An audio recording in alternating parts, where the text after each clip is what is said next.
কালী পুজো উপলক্ষে বিশেষ সুবিধা পাবে যাত্রীরা।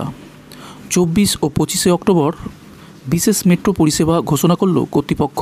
তো চলুন দেরি না করে জেনে নেওয়া যাক সকালের প্রথম মেট্রো ছাড়ার সময়, তার সাথে রাতের শেষ মেট্রো ছাড়বার সময়সূচি, সমস্ত কিছু। তাই ভিডিওটি ইনফরমেটিভ হলে লাইক করবেন, আর চ্যানেলটি সাবস্ক্রাইব না করা থাকলে অবশ্যই সাবস্ক্রাইব করে নেবেন এই ধরনের আপডেটগুলি সবার প্রথমে আপনার কাছে পৌঁছে দিতে।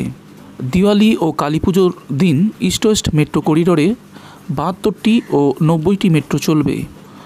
24 ও 25 অক্টোবর বিশেষ মেট্রো পরিষেবার ঘোষণা করল কর্তৃপক্ষ।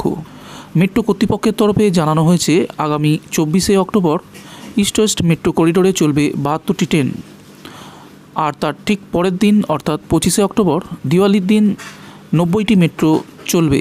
কখন থেকে পরিষেবা পাবেন যাত্রীরা? কালী পুজোর দিন সকাল 7:55 শিয়ালদা থেকে সল্টলেক সেক্টর 5গামী সকালে প্রথম মেট্রো ছাড়বে। সল্টলেক সেক্টর 5 থেকে শিয়ালদাগামী সকালের প্রথম মেট্রো ছাড়বে 8টায়।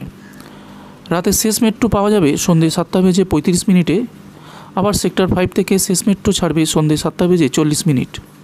এই দুদিন 20 মিনিট ছাড়া ছাড়া মেট্রো পরিষেবা পাওয়া যাবে। 24 তারিখ ইস্ট ওয়েস্ট রুটে মোট 72টি মেট্রো চলবে। এর মধ্যে 36টি আপ ও 36টি ডাউন লাইনে মেট্রো চলবে। পরের দিন 25 অক্টোবর দিওয়ালির দিন ইস্ট ওয়েস্ট রুটে চলবে 90টি মেট্রো। এর মধ্যে 45টি আপ এবং 45টি ডাউন লাইনে চলবে। এই দিন শিয়ালদা থেকে সল্টলেক সেক্টর 5গামী প্রথম মেট্রো ছাড়বে সকাল 6:55। শিয়ালদা থেকে সল্টলেক সেক্টর 5গামী শেষ মেট্রো ছাড়বে রাত 9:40।